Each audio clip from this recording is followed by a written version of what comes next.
Good evening, everyone. Welcome to the Whole Division podcast.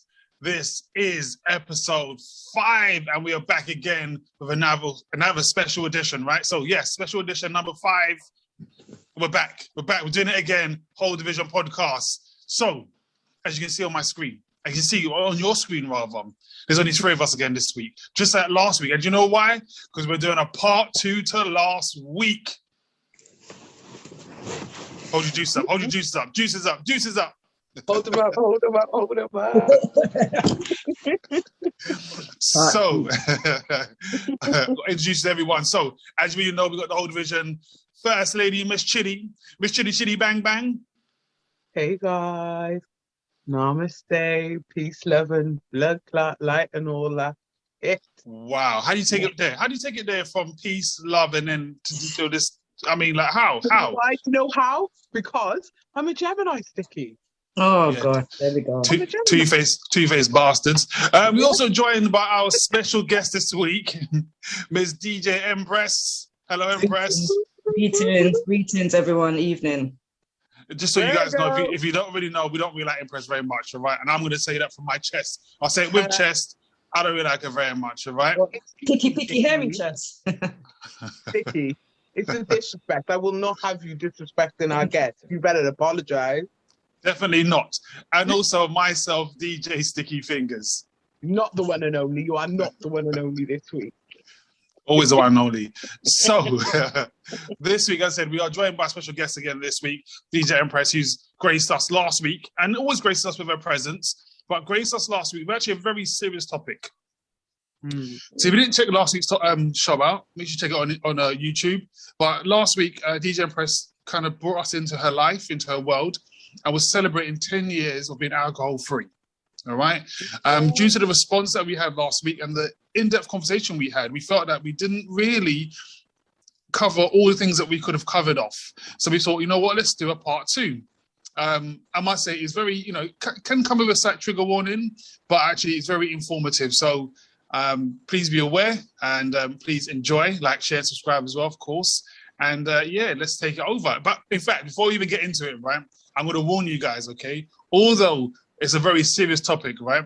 There'll be certain points during this hour, I'm going to be taking shots at Empress because I can and I should do because she always insults me, okay? So I'm putting it out there, right? So, Chids, Empress, you ready? Yes, I am. We see you anyway. Yes, I am ready. Cool. So sorry, I was looking down at my screen then. It's only because I'm just setting things up over there, trying to focus on, I would say, beautiful faces, not including Sticky. But yes, thank you so much for last week. Thank you for having me and back again. Thank you. Do you know what? I only uploaded the video, the episode, like this morning, and the responses I've had from it already. Really? It's just, you know what? It's quite like, it's overwhelming. It's just, I just think it's just so, it's not only brave and courageous, it's just, I think it's magical when like people come together and have discussions like this, because it gives like insight into the different like elements of life. Life is not always rosy. It's not always, magical and whatever. But I just think magical things come from like the healing process. This is the healing process, and what you've done again is phenomenal. And I will say that I said it last week, I'll say it this week, and I'm just so glad that you've come back for a second time to go a little bit deeper. We're gonna go deeper. Deeper. Covered so much last week. We covered so much. We talked about like the NHS. We talked about how it affected you mentally. But I think this week, what I would love to talk about, what I'd love to hear from you, is how it affected you, like personally, in your personal life, with your family, your relationships, those kind of things. So what I'm going to do is I'm just going to give the floor to you and listen attentively. So yes, over to you. Okay, I'm going to change it round the order that you just said. Can I change it round, Chids? Yeah, man, do what you need to do. I'm gonna change it round a bit. What I'm gonna start with, because Carl did ask me, if he's in here, Carl did ask me something last week in regards to my downfalls and Last week I was really happy. This week I'm going to actually go into depth in regards to that. When I was 8 years old, I could play the piano with my eyes closed. I played at Royal Albert Hall. I was in a steel band. I played at Notting Hill Carnival. I was a drummer. I was an athlete. I could run 11.3 seconds. I was a footballer. I had auditions for Chelsea. So my downfalls in a way is that I kind of lost a lot because, you know, I had so much things I could have just fell onto, you know, and alcohol was a big part of that. So now to the family, I would say I had one member left in my family, and I come from 17 brothers and sisters. Yeah, 17 brothers and sisters, 26 nieces and nephews, 6 aunties, 6 uncles, and whatever else is hanging on out there. But I lost everyone. I lost everyone. This coming from the older generation, they don't really understand about, they just think you're drinking and turn fool. You understand? But they couldn't trust me because I stole. They just lost all trust. They just didn't believe a word I was saying because I kept going for help and I was coming back with nothing to say that's going to help me. They just fizzled out, you know, they just fizzled out. It's only recently I've started to build bridges with my family because they can see that I've actually stuck to my word, you know, but there will always be like people crawling on eggshells because they don't want to push me back to where I was at first. So my family, some of them are still a bit wary. Some of them are like, keep going. My mum is the biggest support for me. She's my best friend. You know, she is my best friend. And without her, I don't know how I would do it. We've become more closer since this whole, you know, so close. Me and my grandma, you know, we go out dancing and we do all sorts of stuff. So it's doing stuff that they like. Before it was doing stuff that I like, but now I'm taking part in what, you know, it's nice to get to know, oh, that's their favorite song, or that I didn't show interest before. So family takes time. Should I? Yes, Sticks. Can I ask a question on that? Right, you know, you mentioned about your mum and Yes. like being close with your mum. I think that's beautiful to hear. Actually, I was going to ask, what impact did it have on your mum and like her interaction with your family? So, you know, you said like some family members kind of like fizzled out.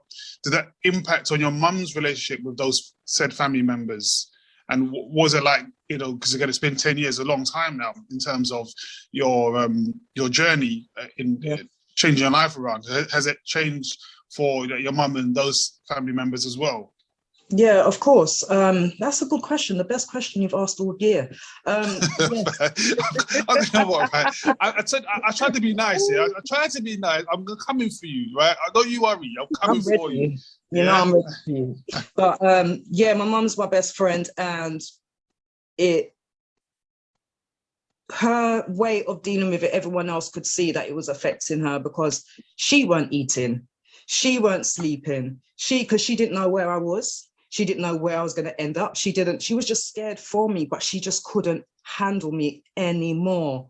And because of that, my family started turning against me because they could see that she was really, really stressed out about it. So that's when the door started to close on me. No, we can't help you. You've been disrespectful to blah, blah, blah. Or yeah, they fizzled out as well because of the stress that I gave her, not just for the fact of not wanting to get to know me. It was just, you're hurting your mum. How could you do this? You're hurting your family. How could you do this? How could you steal from them? How can you, you know? But what I meant was, has it still affected like your mum's, I know it affected your relationship with family members, but did it affect your mum's relationship with those family members? So did your mum like fall out with some of those family members because maybe she was defending you as she would do as your mum? Did that also happen as well? And like conflict between them? It did. My mum and I'll talk about anything. My mum and my grandma fell out because my grandma's very, very old school, and her way was just bucks it all to her. Anyone that does it, it's like, could you slap the alcohol out of her? So that kind of messed up the relationship between my mum and my grandma because they had different ways of dealing with it, and they didn't talk for 2 years. They didn't talk for 2 years because they both had their own way, and it just, well, you deal with her, like, you deal with her. My mum and my auntie don't speak to this day because of my, and that's 10 years, because she said something very, very rude to my mum in regards to me being a drunk and nasty and this and that. Until this day, my mum won't speak to her. So it has affected some, it has affected some relationships with my mum, yes. And it still affects her today. She's still scared until today that something could go wrong, you know. So don't know if I answered your question, but yes, it has affected her with family and friends, and it's still going today. It must be hard for your mum. I mean, that sense because, you know, you're her child in effect, and it's just like, I know as a mother, I would do anything to support my child and to be there for them, and if that means I will go against the world to support my child. And I also think there was something that you said as well. Do you think that, you know, you said about your mum and your grandmother having, you know, there was silence between them. Sometimes, do you think, especially coming from the backgrounds that we come from, like a Caribbean background, do you think it's just ignorance with the older generation and they don't want to acknowledge certain things? Yeah, that is ignorance. It's like they don't want to admit, they could see there's a problem, but it's just the ignorance of it. And it is our generation, well, the Windrush generation, but it is our, you know, very old school. They don't see it as a problem. They just see it as that you're deliberately doing it, or, you know, in a sense. So yes, definitely our background, definitely older generation, definitely, without a doubt. You know, so. Right, let me quickly read some of these messages out before you guys continue. Carl Ball, who's all the way in sunny Australia, he's also one of the founders of the Whole Division podcast, says, "You're late, Sticky." Although I wasn't late, actually. Thank you very much. Just want to put it out of them. Isan and Kim says, "Hey, hey, hey." And then she also says, "He's always late, Carl." I don't agree with that. No, thank you. Peely says, "How are you, Han?" Talking to, I don't know who's talking to. You know, again, if you guys don't know, if it's your first time listening, Peely, Empress, and another young lady called Brina, they are like the Three Stooges, and they're all flipping. Just, I don't know what we used to, you know, just, I don't know. I don't know what to say about them. Because his belly's full, that's why. His belly's full. He's getting bright. Yeah, he's getting bright. Billy says, "Hey, everyone." And who was that? Okay, but that's it, yeah. And then Zaza's back in the building. I think it's the right Zaza this time. And again, I keep telling you guys, for that 4th week running now, Zaza always comes up in the text, coming in the messages. I'm still waiting for Zaza to hit me up in my DM. But anyway. For that, man. Why she put time into that? Can I ask another question, actually? I thought of this during the week, right? Yeah, a random question. You know, we're obviously talking about not having any alcohol for 10 years, right? What about things that contain alcohol? So, for example, like rum cake, for example, or rum and raisin ice cream, or, you know, you might have like the little chocolates with like the liqueur thing and stuff in them. Things like that. You would. Only you could come with questions like that. But rum cake, something you meant to think about sometimes to contain alcohol, isn't it? You know, you eat it without thinking that it's alcohol contained in there. When my mum makes cake, it's rum, sherry, red label, wine, all sorts of stuff. Like, what kind of clear that? You smell it, you're like. So yeah, I understand what you mean. Like, yeah, I won't eat chocolates. I won't eat the things with the alcohol in it. Even like, you know, you go out and you've got these dishes in like red wine sauce or white wine sauce, or I wouldn't touch it, because it's just something in my head that, from once it's related to alcohol, no, I just don't want it, Sticks. That's stress, man. Like, why should alcohol even be in chocolate? Yeah, it's a bit of a mad thing. Cake is fine, but come better, Sticks, man. Chocolate. Yeah, I don't eat those ones, to be fair. I don't like them. But I'll eat rum cake, though. I'll box rum cake down. You know, every Christmas, I go and buy the big rum cake. Every Christmas, every year. The big one as well, £100 cake, right? Every single year, every Christmas. Yeah, but again, it lasts quite long, and obviously I cut it up and I give it away. But every year I get the rum cake, and the thing is, I would give it to you without even thinking alcohol. If that makes sense. And it's almost ignorance as well, I suppose. But I wouldn't do it purposefully, but I wouldn't even think, oh, it's got alcohol, not to offer it. I'd be like, oh, have some cake. Do you know what I mean? Yeah. And if someone gave me cake, like if I go to a wedding or something, the first thing I would say is, has it got alcohol in it? You know, and they look at me like, and I'm just like, oh, I've taken tablets, you know, I've got antibiotics, or it's just something along. Yeah, that's clever. Like, so it's like, instead of, so I was like, has it got alcohol? That was something else I was going to ask you as well. Yeah. So like, we were discussing it earlier on as well, just saying, so conversations, like if it comes up in conversation, if you're saying you met a bunch of people and you were just all talking or whatever, and then alcohol came up as a topic, is it something that you would just like openly disclose, or like how do you deal with that? It's not something I just walk around if I meet people, hey, by the way, I'm an alcoholic. But, you know, in employment, I don't know, like if the conversation came up and Bob said, oh, do you want to go for a drink? And yeah, okay, I'll go for a drink, but I don't drink alcohol. Do you understand? Or that's it, simple. Like, yeah, all right, I'll come for a soft drink, but just know that I don't drink alcohol. But as a conversation, unless like we're out or doesn't really come up, but I wouldn't feel no way. The only way I will say anything is if someone asks me out on a date, which never happens anyway. So, I don't think it happens for anyone these days in COVID. But yeah, I can talk about it. I feel no way. And sorry, that's one thing that Sticky was saying the other day, and I didn't actually answer that properly. Anybody can invite me to a drink. Anybody, I will go happily. But just don't keep trying to offer me drink. Or someone tried to pour something in my cup one time without me looking. So yeah, so that's, you know, I have to make sure the people that I do go with, I trust. Yeah, no, of course it is about trust, because do you know what, you saying that it's kind of fuckery what people do, you know, because I'm not a drinker, and I'll say to people like, I don't drink. No, I don't need to drink. And they're like, oh, go on. And I've seen people try dash things in my drink to get me on. People do force alcohol on you. Like, I can go out and have a good time without alcohol. It's not needed. But there are a lot of people who need to do that. I don't know whether it boosts their confidence or it just gives them whatever new lease of life, but they need to do it. And they actually don't understand that not everybody has to drink to have a good time. Exactly. And yes, exactly. And that's the thing, where I go out with people that I trust and knows my situation, as where, as if I say sometimes, which, oh, I don't drink, I'll just have one. Oh, it's not gonna, do you understand? And I will tell them straight, I am an alcoholic, but then they don't understand it because they're drinking themselves and they're not, it's not registering, okay, she's an alcoholic. They're looking at it, oh, she doesn't want to drink today. So yeah. But we can go out sticks. I'll watch you in your pot belly having your Guinness punch. And your forehead. That's the next thing as well. You see, like you said, Guinness, but like also about rum cake. Like I would offer you rum cake without even a second thought.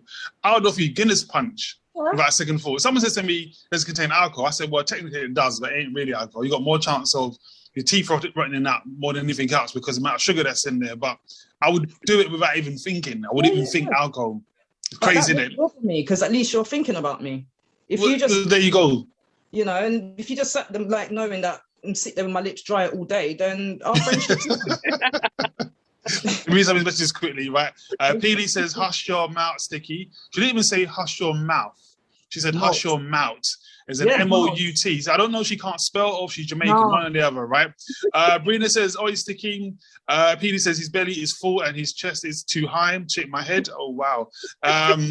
NG Banks in the building says, cause it tastes good. Vic talking about the rum cake there. Brina's 80s baby says, full respect to DJ Empress. Izan and Kim says, DJ Empress, good on you for giving up alcohol. You got this. Love that. Brina says, it's DMs now, not face-to-face invites. Talking about, I think, when Empress said no one invites her out or no dates. Peely says, some people are just mad. How dare they? Talking about when someone spiritual drinks. Brina also says, it wasn't until I was Muslim for 10 years that I realized people think you're from space if you don't drink alcohol. And NG Bants says, good on you for real. If you haven't checked out NG Bants, make sure NG Bants on IG, gives nothing but jokes. Same with Brina. Brina's Addictive Cakes. Make sure you check them out on IG. And if Brina makes Empress a cake, remember it has to have no alcohol in it, okay? Because Empress doesn't do the alcohol. She does rum. You know that song Rum and Red Bull? Yeah. It's just the Red Bull, not the rum, okay? Not the rum. So when the song's playing, she's like, I'm drinking Red Bull and Red Bull. That's what she's drinking. That's what, I'm saying. He's on one today. I was so dead sick. He's on one today. I can't back it. It's because it's barely just silent. What happened to the girls' power, man? But I told you I'm coming for Empress. I'm coming for Empress today because Empress, if you guys don't know, Empress would always insult me. Insults my belly, my forehead, my locks, everything. You know what I mean? So I got to just put her in her place. You know what I'm saying? All right, be quiet now. Shit. Cool. Yes, I know. Sticky, stop now. Stop. Yeah. I invited you on. I asked you to host. Just do your job, innit? But yeah. So I lost my train of thoughts now, Stick. No, but yeah. So I want to move on to in regards to relationships and friendships. How did or has alcohol affected your friendships and relationships with other people? At the beginning, I was saying 1 year before I went into detox, the emergency detox, 1 year prior to that, I had no friends. I had lost all my friends. I didn't have any. I either, from what I can remember, either turned up at their house in the middle of the night for somewhere to stay, or, just bully them out of money so I can go and buy something else. So I lost a lot of friends. Relationships, I call it the clingy relationships, because that's what it was. It was very, very clingy. Because I was homeless and because I wanted to be loved, it was just like, you can't leave me on my own. I would go to their house and it would be like, I want to stay with you. Don't leave me. If you go to work, I don't know what I'm going to do. And it was like still drinking at their house. And it got to a point where they decided that, I'm going to have a drink with you because you seem happy, you seem comfortable. And they kind of got dependent on alcohol every day. Not that it was just like, oh, I'll have a drink with you this evening kind of thing. And it wasn't, my relationships were more friendships. I was more looking for friendships. At first it was a relationship, but my brain couldn't commit. There was no commitment in that. There was more commitment to my addiction to my alcohol than there was to anybody else. So I didn't really have relationships while I was drinking. I just couldn't commit. And I was just drowning them in, clinginess and just didn't want to do anything, and them telling me to stop, that wasn't what I wanted. Do you understand? I need, obviously that's something I would do in my own time, but you telling me to stop and relationships just didn't work out, and it's not working out now because I just don't have the time for it. It's something that I've not really had in my life. So it's very difficult to have a relationship now, because one of the questions where you said about, is it something that comes up in a discussion? Mm-hmm. If I was to turn around now and say, oh, I'm an alcoholic, I'd have to explain it. And then by then they've run off. They're not interested. Yeah, a young girl, I don't want to be seen with no alcoholic. You get a lot of that. But you know what? I think that's the thing where those people are just not for you, because anybody that's for you will have empathy and understanding, and they will not judge you for your past or judge you for anything that you're going through. If anything, they will support you. Some people are meant to stay in your life, some people are not. And I think that's what that is. I think the right person, you connect with them when it's time and when you're supposed to. Sticky, I'm ignoring your hands at the moment. So yeah, anyway. No, I've got a question about what you're saying there. No, so on that, right? I know you said that if you meet someone, you start a conversation, what have you, and you tell them you're alcoholic. I've got a question / statement, right? So question / statement is: don't you think you're doing yourself disjustice by doing so? Not disclosing the information, but the way in which it's said. Because if I haven't heard what you said to me so far, you say to me I'm an alcoholic, my mind automatically thinks that you are currently you're an alcoholic actively right now. If you tell me that I'm a recovering alcoholic and I've not touched alcohol for 10 years, then my perception automatically changes, because I'm not thinking alcoholism in its current form. I'm thinking, okay, that was your past, and you've now been 10 years, which is that's a life-changing amount of time. So could it be this how it's perceived? Because again, if you say it to me as I'm an alcoholic, I'm automatically think you're doing so right now, not that you were doing so 10 years ago. Do you see what I mean? Yeah, I understand, but it depends on the person as well. Like, if I feel that you're not going to understand anything in regards to that, I'm not going to sit down and explain my life story. Recovering alcoholic, do you know what? I don't know. I wouldn't use recovering. I know they use a lot of like recovery, but I wouldn't use recovering, because it's something that I'm not going to recover from. I'm an alcoholic. You know, it's a disease. So is that recovering? Chids? I don't know. I don't I agree with you there. I think it's something that it's something that you've overcome and you've learned to accept. You've accepted that that's what you are, and you've got a problem. You've got a bad relationship with alcohol, and you've chosen to stay away from it. But it's like, I don't like it when they say recovering alcoholic, because it's not a thing where you could go back to alcohol and everything's going to be fine and you get me, your life's going to be all nice and dandy. It's not going to be that way. So I don't really, personally, I don't like the term recovering alcoholic.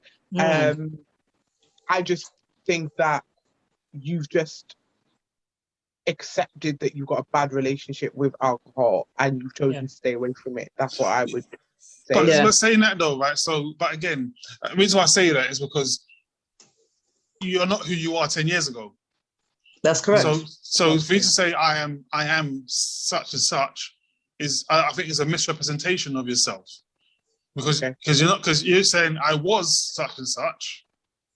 That's who you were, but who I am is different. So as I said, it's all about perception. So if you say to someone I am an alcoholic, well, you're not. You were an alcoholic. You are maybe recovering, or you've changed the way you deal with alcohol, but doesn't mean that's who you are. So I think it's a bad representation. I think I can understand why, if you tell someone in that way, why they may not warm to it as such, and you feel you have to explain yourself. But maybe just in the wording, I was like rappers talk about all the time. I was a drug dealer. I used to gangbang or whatever, but I'm not that anymore.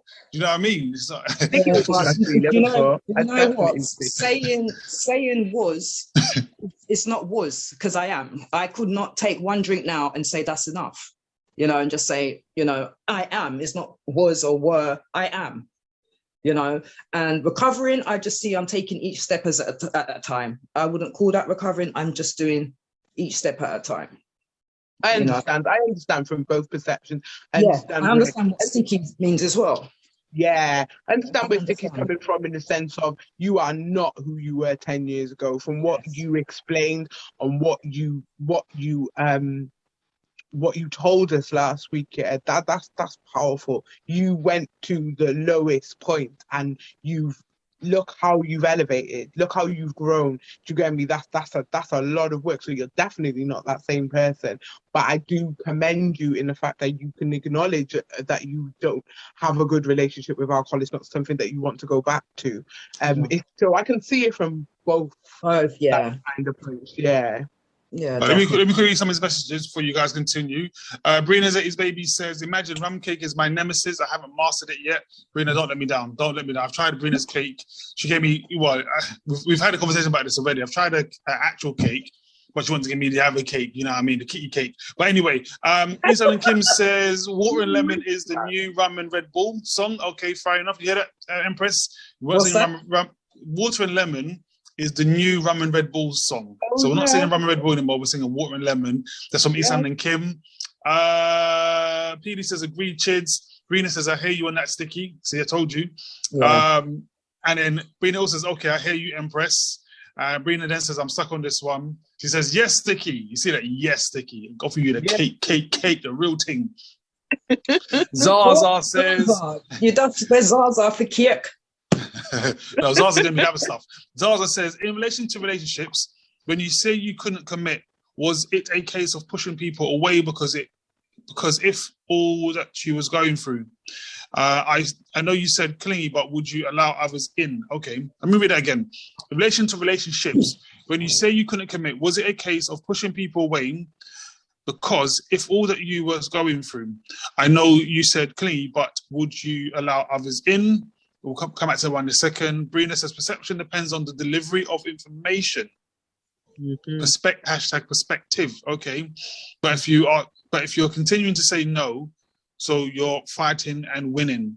Okay, I get what you're trying to say. Also says yes, the growth. Peely says someone who is opening. Someone who's open to hearing and know who you are isn't going to be put off by you saying you're an alcoholic. They will be open to hearing your story eventually when you are ready. And Brina says, whatever, Sticky, I've offered you cake many, many times. So do you want to go back to Zaza's question by any chance? Could you remind me of it, please? Yeah, so it says, in relation to the relationships, when you say you couldn't commit, was it a case of pushing people away because if all that you was going through, I know you said clingy, but would you allow others in?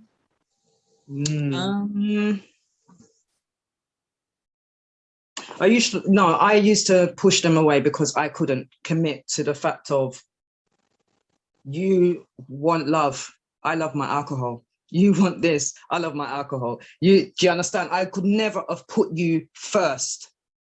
I couldn't put you first. So there was no commitment. I had my commitment and nobody was going to break that. So in a way, it sounds bad, but it's kind of like I use them. I use them to just be at home, be in warmth, somewhere for me to drink. But I couldn't commit to you. Would I let someone in? Depends on them. If I can see that they are willing to listen, then I would feel them in. I would feel my partner in. I would say, this is the situation. But as I said before, a lot of people don't understand it. They don't understand it. And that's why they became dependent on it, because they're thinking, well, she's happy, like, let's keep her happy kind of thing, and they were just giving you what they thought you needed in order to keep going. Instead of, some people, I think there are going to be people out there who want to help, and they can see that they could see it's a problem and say, hang on a minute, something's wrong here. Let's try and sort this out. But I think it takes a special type of person to be able to sort of deal with somebody who has an addiction. I've got a close friend who's dealt with somebody, and she's still with them. After 24 years, they're still together, and they battled through. But it takes a special type of person. It does. And the thing is, if I let you in, I'm going to cling to you more, because that's something that's my personal life. And if I feel that trust with you and I open up to you, you ain't going nowhere. Where are you going? I've hidden my partner's keys before. Like, where are you going? Get out there. I've done those kind of things. Like, you can't leave me, and I don't want to be alone. I've hidden their keys before. Where are you going? Yeah, You're not going nowhere. You're not going nowhere. Money for work, I'll pay your bills. Where are you going? That's how bad it was. I was so clingy. So clinging. That's what it was about, so I don't know if that answers. It's like, it's not, I think at that point as well, it's not so much a relationship, it's more of a dependency. You're just depending on them for if they become your safety net, your anchor kind of thing. And I think that obviously affects the other person, because mentally that must be draining for somebody else. It's probably mentally draining and exhausting for you, because you have to keep doing that in order to keep yourself grounded. But then you can see that it's affecting the other person. Yes. So it's like a continuous battle. Then how are you actually supposed to get close to someone then? Exactly. You can't. You can't. And then when you're like falling over or you just stink or whatever, who really wants to be, you know, and that was one of the things that, yes, tink, man, we used to tink, you know, and I can't. But I'm supposed to, this is meant to be a serious discussion, you know. I know this week was supposed to be serious. Okay, so yeah, it was bad. It was really, really bad. I can't. Do you know the thing is, I couldn't see myself in the relationship now because I don't know what a relationship was. You know, I know I'm not a clingy person now. I'm a very committed person, but I've not done that with someone. You know, I haven't had a serious relationship since I've been sober.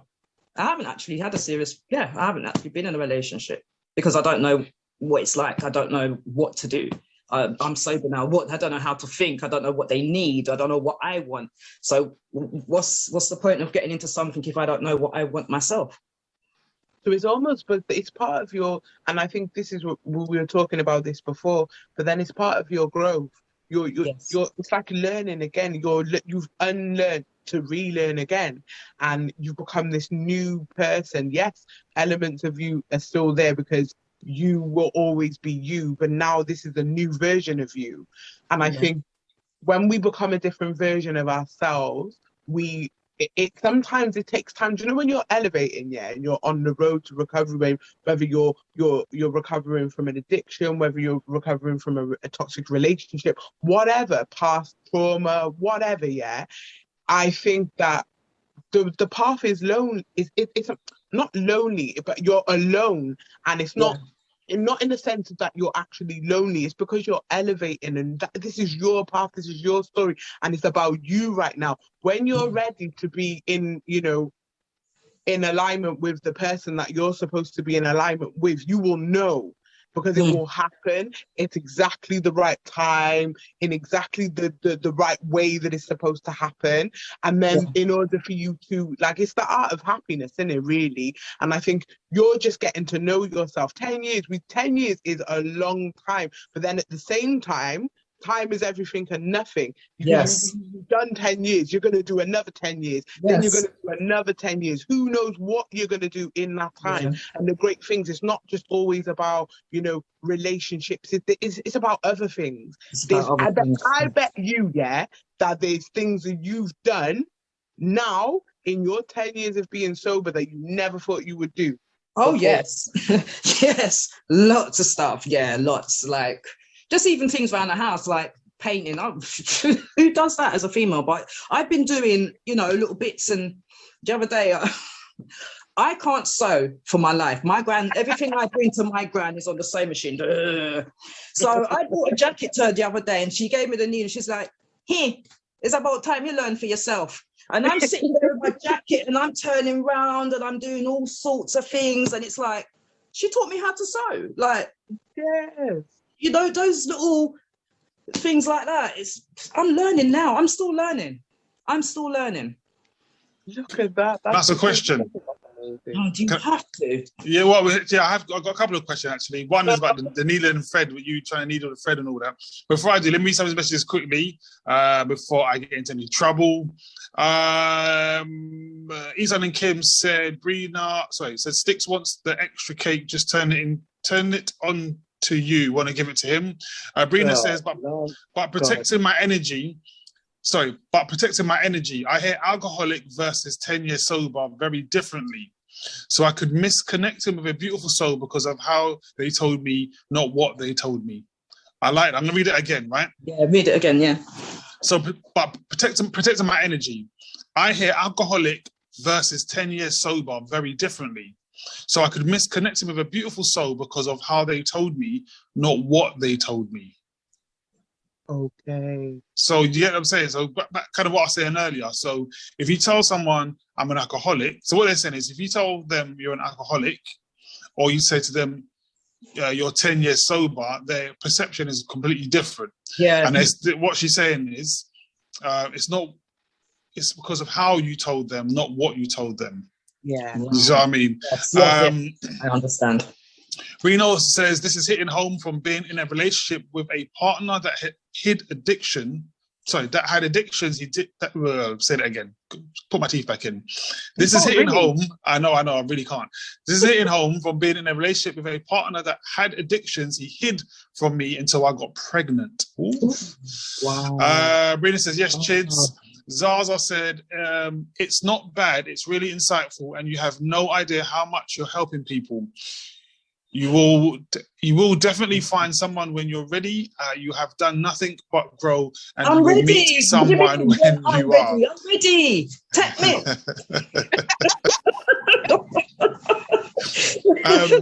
So I've got a serious question, actually. But actually, I really do think about Brina's point in there. Just as she said, she hears the word alcoholic versus 10 years sober very, very differently. And I'm exactly the same. As I said to you, you tell me alcoholic, I'm thinking present. You tell me I was an alcoholic, I've been sober for 10 years. I think past 10, and I think that's a different you. But my question I got, though, I know you mentioned earlier about friendships. You said that at one point you lost all your friends, right? Yes. Because of what was happening. Since being sober for as long as you have been, because again, 10 years is a long bloody time, right? Yeah. Have you been able to make amends with any of those people, or have they, have any of those people reached out to you to even congratulate you for taking this journey as far as you've taken it so far? I just gave everyone a tenner and that was it. We'll call it quits and then friends again.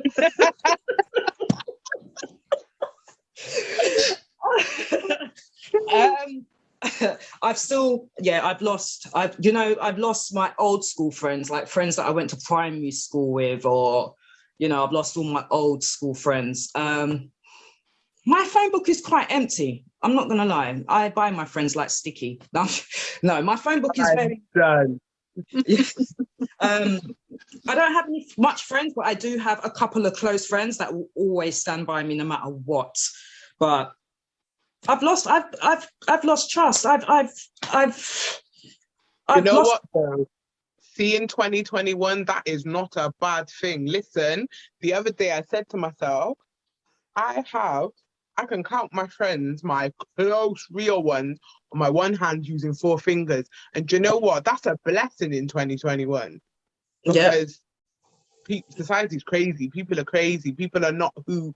I don't think that humanity is not what it was. Do you know what I mean? So people are different now. And I think, as I said, I will go back to saying, when you're elevating, and when you're connecting with your highest self, people will fall off. They will be gone. Sometimes it's not the quantity, it's the quality. You said you've got good, close friends. That's all you need. And sometimes it takes a struggle, or it takes something like this, for you to realize who is supposed to be present in your life and who is not. Because sometimes when you've got people who are not meant to be present in your life when you're going through bad things, they can actually make it worse. Because everything is energy, because you might have them fuckers around you who see that you're going through something and say, do you know what, fuck it, I'm just going to give her a drink, They might do that. Yeah, basically. No, my 2 friends I have is very, very supportive. In the pandemic, as I said, I did struggle in the pandemic. It was just like, it was more boredom. And then that's when because I'm at home and normally in the daytime, I'll find things to do and then evening time myself out and then go to bed. In the pandemic, it was just like the same thing every day. And a couple of times I did phone my friend and says, I'm struggling. I feel like I need to have a drink. And that's when she was like, look, you've done it so far, do this, pick up your music, put your headphones on, think of different things that you can do. And then she turned around and said, you know what? Do a dancehall mix for me. And I just did a dancehall, because my friends know music is my focus now. So it's just like, go and, do this, do that. If I phoned one of my friends in the past that locked me off, I'll say, oh, I feel like a drink. Go on then, go on, drink, go and get a drink, or I'll buy it for you. So, do you understand? Let's go for a drink. What kind of friend are you then? So minimal. Sticky's about to fall onto my phone book, but I could count on one hand how many friends is in my phone book. Yeah, I got you're nearly there, son. You're nearly I got Sticky's number. He's in that other list. He's in the other. Okay. Music says, Kay says, not the kind of friends you'd want anyway if they walked away when you were struggling. Peely agrees. Peely says same chids, talking about having 4 friends. Well, I think Peely's got about 2. No, she hasn't. She's got 3. I'm her friend, yeah? And she's got 4. I'm her friend. No, you were the 2 that I was talking about. You were the ones I was talking about anyway. Kay says, I better be on that hand, chids. Talking to you, chids. So Kay, she says that. Peely says, I can count my friends on one finger. I told you, I wasn't lying. KME21 says, same for the Buttes, 4 reels that I keep close, others just acquaintances. Okay, yep. Rena says again, yes, chids. And also Sticky Fingers, you are the greatest. Okay, cool. Lie. It's going to cut out soon. Can I just talk about the after effect that it's had on me as well? Please. Is that all right, Sticks? Oh, burn him, man. Carry on. Go, girl. The after effect as well it's affected my nerves. I have nerve damage. So I have the shakes because alcohol has damaged my nerves. It's damaged my speech. It's damaged my memory. It's, taken toll on my body. My body is not, well, I'm getting old anyway, but it's done a lot of psychological and emotional damage and physical as well. After a while, you don't realize how much this thing is actually damaging you. You just think it's just liquid going down your throat, but it's not, and it's something I'm always going to suffer with, traumas, so speech, sometimes I just, I can't help it. My mum was like, talk slowly, talk with your mouth open. And I'm like, what am I doing? So it's affected a few bits and pieces. It has. My eating is never will be back to normal. My fitness is really bad. So it's still things that I'm working on till this day, and that was where the mental health came in. I was diagnosed in 2013 with EUPD, which, if anyone don't know, it's emotional unstable personality disorder. And that was because I did come off drinking and I had so much different emotions. I was unstable. I did have a different personality because I didn't know who I was, and at first it was like, why are you giving me this title? I'm an alcoholic. But then when I think about everything that just goes with it, it's affected me in a big way. It has. You've been through a lot. But you know what? I'll say it again. You're still here. I'm still here. You wasn't meant to. So you were meant to be here, and you were meant to share your story. You were meant to, do you know what? We've all got a place and a purpose and stuff, and I just think some people just really, really, really belong. And for you to even be sat here today, 10 years not having a drink when you drank for so long, then that's just proof that, do you get me, that you can overcome so many different things. There are a lot of people out there fighting with so many silent battles right now.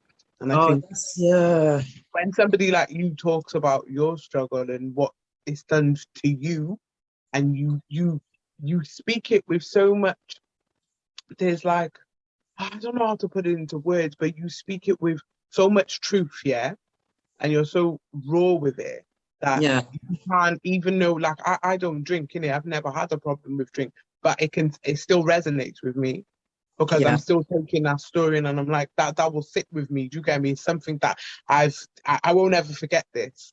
It's something that will always sit with me. So man, I just want to say thank you again. No problem, that's fine. Stick, can I ask you a question, or Chids can answer it actually? Tell me this. Well, am I not good enough? Am I not good enough? Man. Nah, you're not good enough. Okay, cool. You know what? I would like to ask, when you have a drink, if you go out to a bar, like a work colleague, or when you're drinking, what is it you're looking for? Are you looking for the feeling? Are you doing it for the taste? What, when you say, let's have a quick drink, what is it that you're doing? To forget, or it's either to forget, or just an excuse to go on bad, to just do that. Usually that's because I don't drink, when I do drink, I will take the piss and I'll drink strong shit, yeah, that I know that I got no business drinking, and my mouth goes like, one time I think I got pissed on alive. One time I had a little drink and I was saying way too much. My mouth was running. It got me into trouble, but I did it on purpose, or I did it with a purpose, knowing that I'm gonna run my mouth. I'm gonna tell you exactly, because I don't go out of my way to hurt people or anything. To get me, but when I've had a little drink, yeah, I'll be. If you've upset me or you've pissed me off in some kind of way, I have a little drink and I will curse you. Do you get me? And won't give a shit about it. So it's Dutch courage, isn't it? Yeah. And that's the feeling. I was looking more for the feeling. Do you understand? I needed that kind of feeling where I just don't want to think about things. And as you said, when you've had a drink, you start getting mouthy. And that's why a few times I was chucked out of the hospital, because I was mouthy, but I was being mouthy because I needed something. I wasn't being mouthy for being a bitch. Do you understand? But I just wanted to know what the feel, like, what did you do? Because mine was just to get that feeling to just block out. From once my head was blocked out, you could say anything. You could slap me in my face and I'd be like, thanks. Do you understand? So, you know, Sticky wants to say something. I didn't. I was listening, but to answer the question though, that was a good question. I'm a bit similar to Chids in the sense that I don't really drink much. I'm not much of a drinker. So if we go out, more time I'll have a soft drink. If someone says they want brandy and Coke or something like that, or JD and Coke, all those sort of things are just not for me. I just don't like the taste of them. Not that I have anything against it.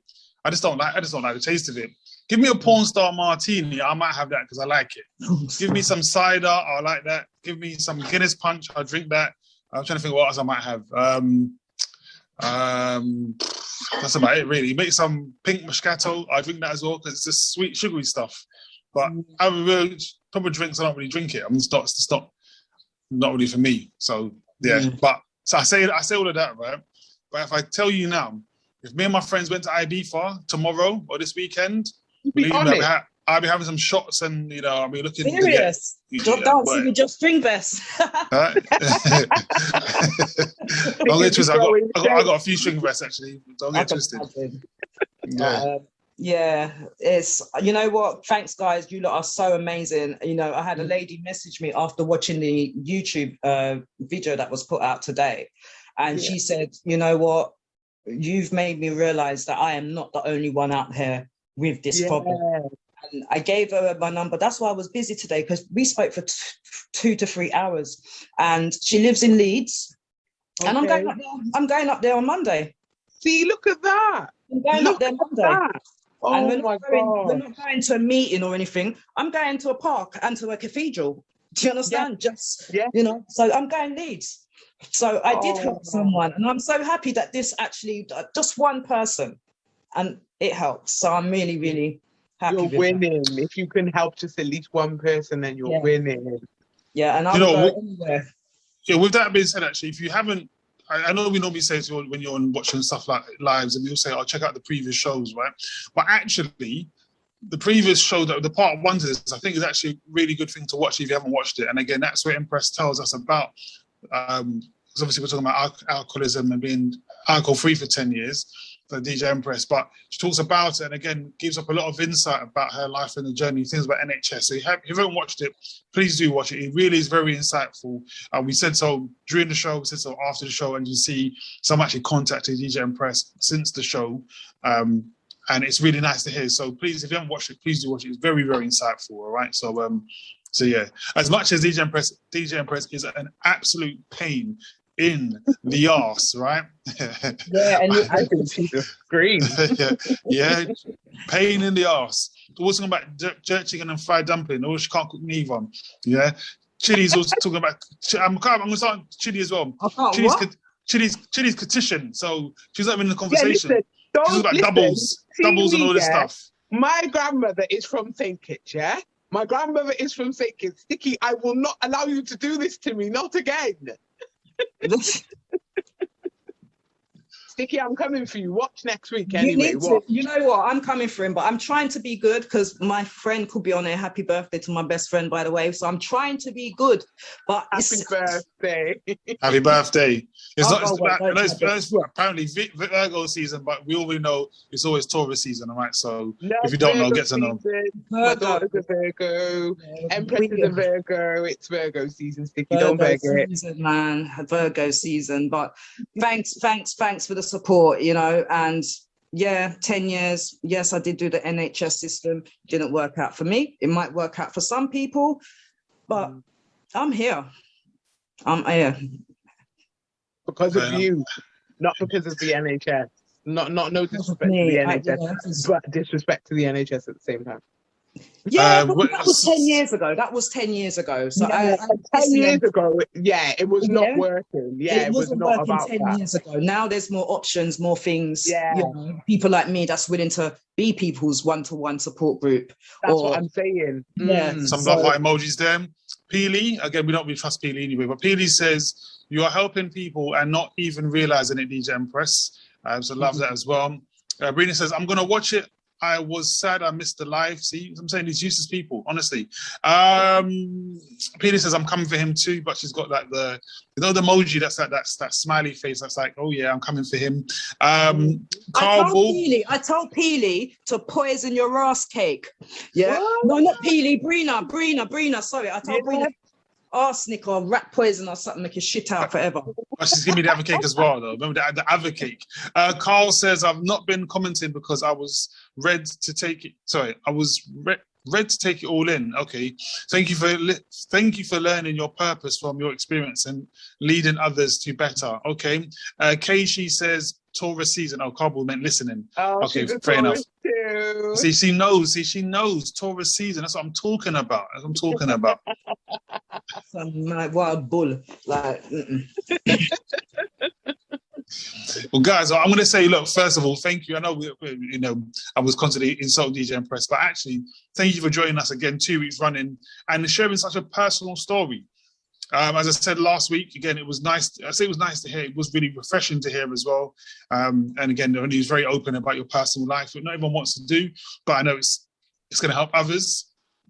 And I said again, thank you again for continuing this week, going into a little bit deeper about relationships and impact on family and things like that. So to thank you, as I always say, if you haven't, if you didn't watch last week's show, please go and watch it. Yeah, you need to watch last week's show so you can understand a bit more. So good. Yeah, watch it. So good. If you haven't already, make sure you like, share, and subscribe as well, by the way, while you're at it. And if you don't already know, right, I am always going to be insulting DJ Empress, regardless if she's talking about open personal things or not. I'm going to be doing so. I'm going to be insulting Chiz because Chiz Petition, as you really told us, and again, listen, doubles and all the other crap. I don't even know what it's called. Listen do you know to what this nonsense. Is? Do you know what Bambi is? Yeah, of course I know what Bambi is. That's your forehead. Yeah. Bambi is right. That's what that is.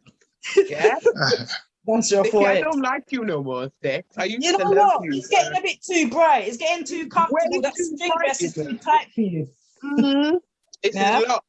Because he got the locks now. He's like, watch where my shit lock up. Remember that, Six? That's not locks. That's not locks. That's called clinging on for dear life. That is not locks. Oh, wow. And this is why you guys can see why I'm always constantly insulting these young ladies, because they deserve it. They deserve it. Help. And as I said, there's others who are included as well. I keep telling you guys, Peely's included in that as well. So is Brina. So is Ethan and Kim. Carl gets it sometimes, but to be honest, because Carl, right, the thing with Carl ensures that we're on time, and Carl's like, I'm tired of you black people timing. Look, the girl's like, I'm white, I need to be on time, I need to be early. So Carl kind of gets to fly on that one. Carl's Pan-African.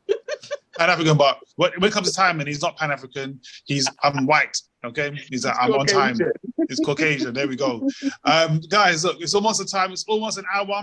So before the live cuts off, I'm going to again say thank you. There you go. Empress said thank you for joining and listening. Again, Empress, thank you for joining us. Thank you.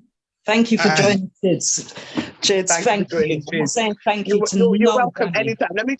Let me just hide him on the screen. Yeah, you're welcome anytime. You've got a big hand. You've got to use 2 hands for that forehead, you know. Hang on. Wait there. Let me just use the...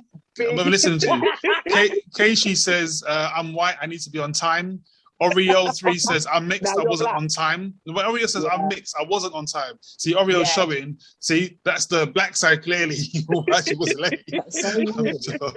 I'm joking. I'm playing. Look, guys, look. Before it cuts Thank off, see you guys later. Have a good one. See you next week, 10 o'clock. Bye, guys. Bye-bye. Thank Love